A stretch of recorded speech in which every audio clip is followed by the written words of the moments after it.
I'm channeling Millionaire Dustin by sticking on my cap. I'm going to be chucking up a spoiler warning right now. It's going to be spoilers all the way through this video. So it's Stranger Things 3. Let's get to it.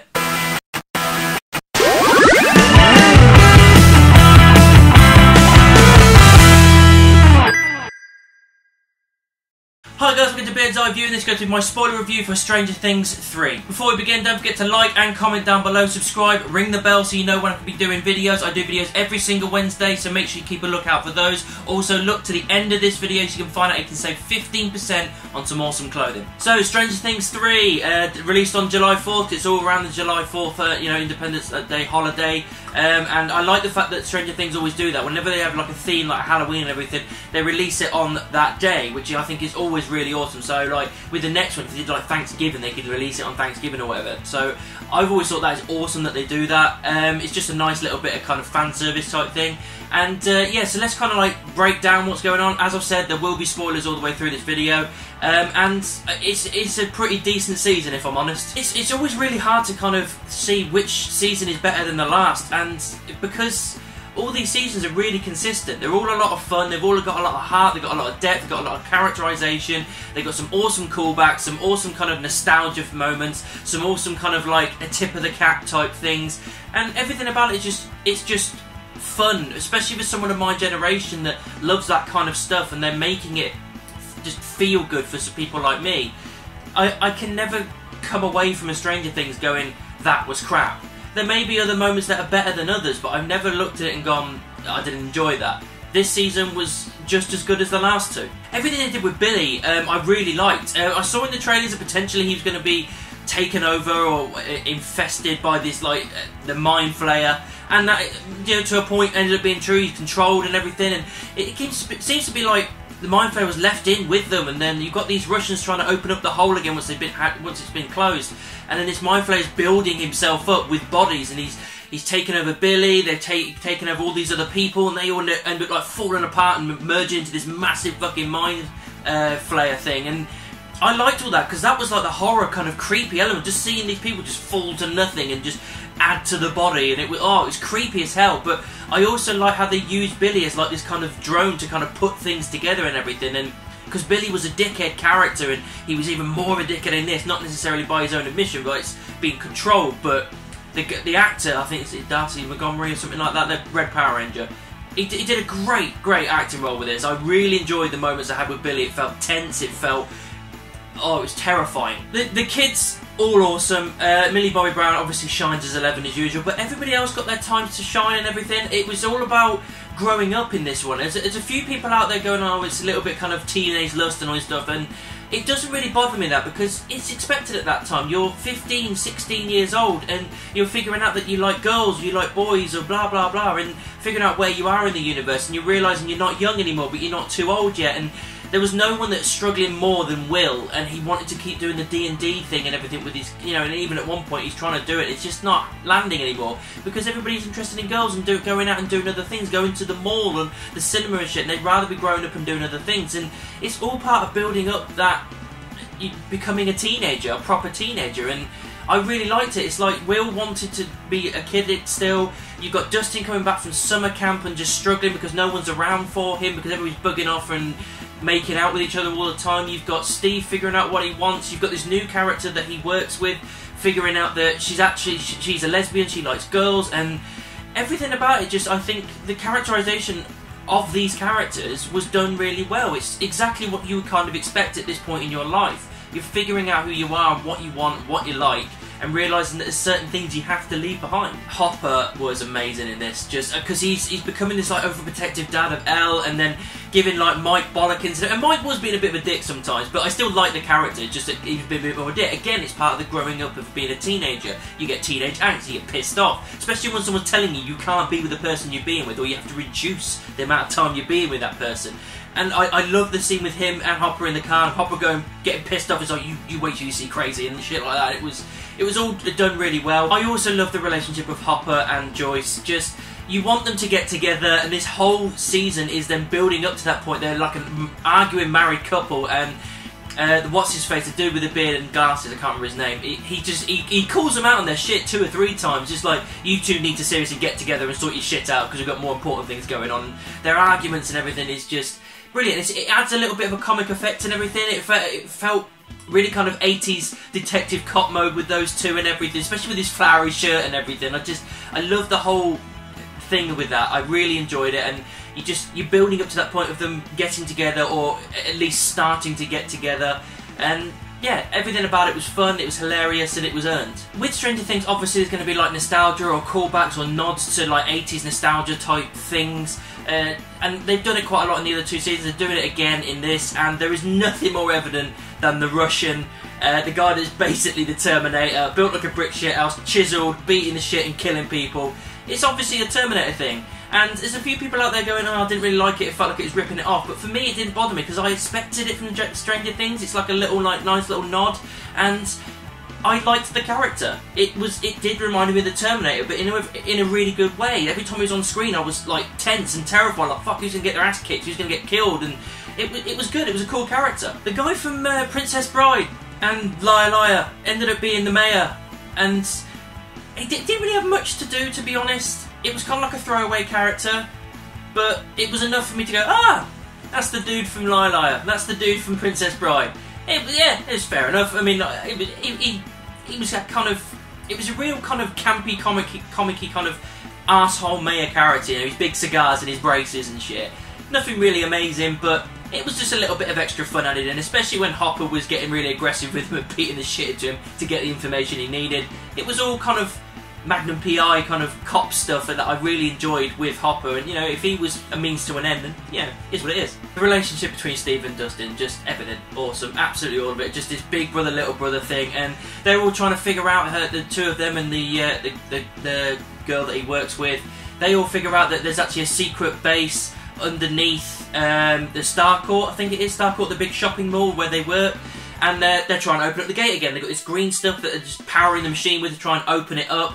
And they get drugged, they get their asses kicked, and they get out and everything. And it builds towards the final battle where Hopper and Joyce have to go back in there, where everybody else is dealing with the Mind Flayer. And I quite like that fact, because once you close the gate in season 2, you think, well, where do we go next? You can't just have the Mind Flayer, because it's like you put in every single character into one little area. And I liked in this season how everybody was doing different things that all built towards this one thing at the end. That I quite liked, because that moment, when finally Dustin meets up with the guys again, it's a great earned moment because they spent most of the season apart. Same thing when Hopper and Joyce finally see them again. It's like, well, they've barely seen each other. It's just they've all met together and go, right, it's go time, let's get this done. And I liked the whole building to that moment. I do love when Elle's kind of figuring things out more. She's a lot more talkative in this season. She's figuring herself out a bit more. She's growing up as she is, and the whole figuring out relationship with Mike dumping his ass, and Max being a bit of a bitch in her ear, and there's just this whole girly thing. They go shopping at the mall, all this kind of stuff, and she's figuring out who she is, like the clothing and everything. Just you go for what's you, and I like how they're building her as a character just to be more human, because back when she was in season 1, she was so far from being human. It was just, she was barely talkative, she was very robotic and very kind of, I don't know what to do and where to go, and I'm terrified of everything. But now she's slowly coming into herself, and I love how Millie Bobby Brown delivers everything in that. It was brilliant. The 4th of July fair thing, that was all great, with the Alexei guy that was feeding him information. He ended up getting killed by the Russian, and then the Russian and Hopper get into the fun house and start getting it on and fucking beating the shit into each other. And then I thought Hopper had killed the Russian guy, so he shot him down. I was like, fuck, he got him. Then he's got a bulletproof vest, and I was like, fuck it. Oh, that sucks. But you get later on when you get into an altercation again. That whole thing was awesome. But yeah, the funhouse thing was all great, and they got everything, and they got away, and it was kind of building towards right, they've done what they need to do there. They're off to Starcourt because that's where the final battle is going to take place. I know that John and Nancy, they're in this quite a lot. They're investigating and whatnot, and she's struggling to get on with things, and so is he, and they end up getting fired from their job because they've got arsehole bosses. We've all been there, and her building up to finding out what's been going on. It's all good, it's all detective stuff and everything. It's just that I feel like there was something missing with these two this season. There wasn't enough for them to do. You could take away what they were doing and nothing would really change too much in the season. Everything would still get to the point where they've got to. So they were kind of like irrelevant to a point. I still enjoyed them on screen and everything, and obviously you have to keep them on screen, of course you do, because you built them up so much. It's just, I felt like I needed a little bit more out of them this season, but you know, maybe we'll get it next season because, you know, of things that happen at the end. You think, well, that's hopefully building towards something bigger in their relationship. The whole thing with like Elle kind of losing her powers a little bit. She gets one of like the mind flare pieces stuck in her foot and she drags it out and uses her power to get it out and gone out of her leg. But after that she can't really use her powers. She's struggling. She can't use the can, like crush the can or anything. And it's a case of like, well, sometimes she uses her powers so much she has to recharge. But later on, like at the end of the season, she tries again and nothing. And it's been months and it's like, maybe she's like either on a serious recharge or she's not going to get her powers back. I'm pretty sure it's like just a big recharge, a big reboot, because you can't just get rid of her powers like that, because then she just becomes another character. The whole point of Elle is that she has these powers, and that's what's great about it. You know what I mean? It's one of the big things of her character. So I think her powers will come back. It's just, it was weird to have the finale without her taking things down, because she was useless, basically. Yeah, you got the Mind Flayer taking on all the kids and everything, with Billy getting involved as well, because obviously he's still being controlled by the Mind Flayer, this massive beast and whatnot. You've got Dustin talking to his girlfriend on the radio to get a code so that Hopper and Joyce that are down in the Russian base, they're all like kind of sorting things out and trying to like stop that from being opened and whatnot. Then you got the Russian guy heading down there to take things on, and you've got all these guys with the fireworks just destroying the Mind Flayer and trying to get on with it. And then Billy gets involved as well. Billy gets hold of Elle and just like because the Mind Flayer wants to get hold of Elle to get ultimate power and all this kind of stuff and absorb her and whatnot. Billy's there helping out the Mind Flayer, and then she has a moment with Billy, and just it harks back to when she was talking to him earlier in the season, or kind of like in this kind of flashback type thing, seeing him as a kid. She talks to him about that and his mum and all this kind of stuff, and he kind of snaps out of it to a point. And then Billy turns and starts helping them out, and Mind Flayer just starts destroying Billy. All the while you've got Joyce and Hopper down in the bunker trying to close everything off. You've got the Russian fighting the Hopper as well, and oh, that was great. The whole thing in there, just beating the shit out of each other. I thought, like, the death of the Russian guy was awesome. Even with the little Star Wars nod, he says, "I'll see you in hell," and he throws him in, and just destroyed inside the machine. I was like, oh, that was an epic death. It was so cool. Then you kind of get to the end of it where Billy gets killed. Like the Mind Flayer destroys Billy, and it's gut wrenching. Like the last things he says to like Max as he dies, he's like, "I'm sorry." And it's like, oh god, that sucks, because he was such a great like kind of villain arsehole character, and then to have that face turn at the end and just, oh, it was good. It was good for the character, and I felt really like emotional about that.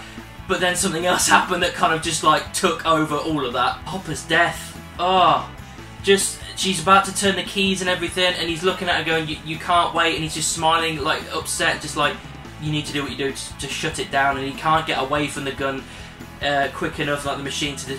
And she pulls the trigger and it explodes, and they make a point of showing you that if you're too much of a close radius, it will obliterate you, and all these like Russian guys get obliterated, and you don't see Hopper's body, but you know the explosion has happened, and he's gone and he's not there, and it just, oh, it sucked. It really sucked. And then subsequently, once like the Mind Flayer's been destroyed because of that, and then you've got Joyce up there finding Will, and then Eleven's looking around for Hopper, and I just went, oh no, no, no. And she figures out that Hopper's not there and he's gone. She breaks down. It's awful. It's so gut-wrenching. And then it moves to 3 months later. And you have even more gut-wrenching thing to finish off this season. Will and his entire family, they're all moving out. Joyce has adopted Elle now that Hopper's gone.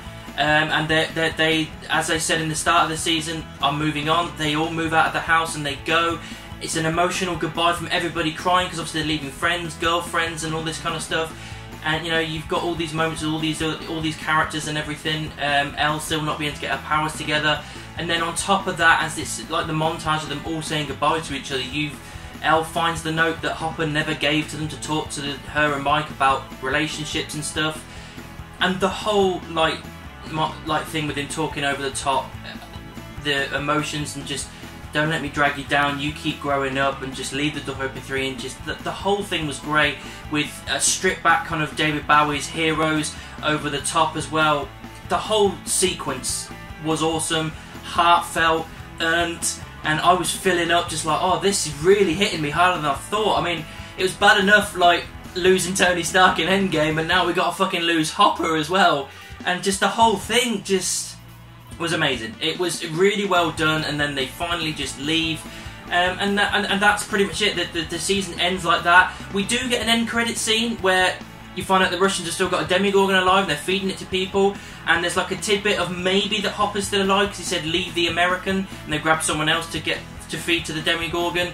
That was all like kind of, oh, is that going to be Hopper? I'm not too sure whether it is. I can't think of it being anybody else but Hopper, but there's kind of a bit of sweet there. It's like, yes, I'd love to see Hopper back, I don't want him to die, but at the same time you've had this emotional moment of him dying, the letter, all of that, and then just to undo it all and have him still be alive.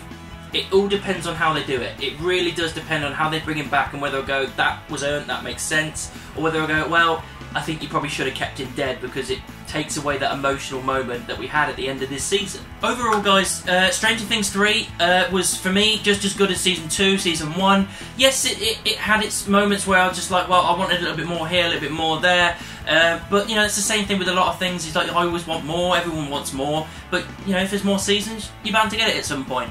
I'm not saying it was the most perfect season I've ever seen in my life, but I really enjoyed myself. I just think that the characters were done really well. I think there was a lot of shocking elements in there.